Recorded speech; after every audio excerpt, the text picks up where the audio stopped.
যদি কেউ চাঁদা দেয় তাহলে তাদের ছবি ভিডিও সংগ্রহ করে আমাদের দিবেন। সকল ব্যবসায়ী আমাদের বাসিন্দা ভাইরা যারা আছেন সবাইকে বলতে যাচ্ছি, আজকে থেকে ইনশাআল্লাহ ঢাকা 14 আসনের এলাকায় চাঁদাবাজি মুক্ত ইনশাআল্লাহ। আমরা চাঁদাবাজি করি না এবং কাউকে চাঁদাবাজি করতে দেব না। আমরা মাদকের সাথে কোন রকম সম্পর্ক রাখি না এবং এই ঢাকা 14 আসনে প্রকাশ্যে মাদক বিক্রি চলবে না।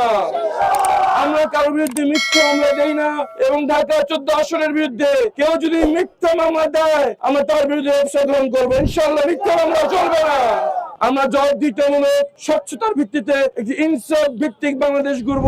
এই নতুন বাংলাদেশ গড়ার আন্দোলনে মসজিদ কমিটির সদস্য, বণিক সমিতি, ব্যবসায়িক সমিতি, আলেম ওলামা, শিক্ষক এবং ছাত্র জনতাকে সাথে নিয়ে, স্থানীয় প্রশাসন এবং আইন শৃঙ্খলা বাহিনীকে সাথে নিয়ে আমরা একটি দুর্বল সামাজিক আন্দোলন গড়ে তুলব এবং সকল ধরনের অসামাজিক কার্যক্রমের বিরুদ্ধে একটি দুর্ভেদ্য দেওয়াল গড়ে তুলব ইনশাআল্লাহ।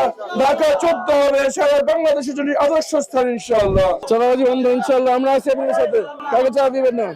আমরা ইনশাআল্লাহ এখন থেকে আমাদের এই আসনে কোনো চাঁদাবাজি চলবে না ইনশাআল্লাহ। চাঁদাবাজদের আগে রাজনীতিবিদদের সাপোর্ট দিত, এখন থেকে দিবেন না কেউ ইনশাআল্লাহ। আপনারা কাউকে চাঁদা দিবেন না। যদি কেউ চাঁদা দেয় তাহলে তাদের ছবি ভিডিও সংগ্রহ করে আমাদের দিবেন ইনশাআল্লাহ। আমরা তাদের বিরুদ্ধে অ্যাকশন গ্রহণ করবো। আজকে চাঁদাবাজি বন্ধ ইনশাআল্লাহ। কোনো চাঁদাবাজি চলবে না এখন থেকে ইনশাআল্লাহ।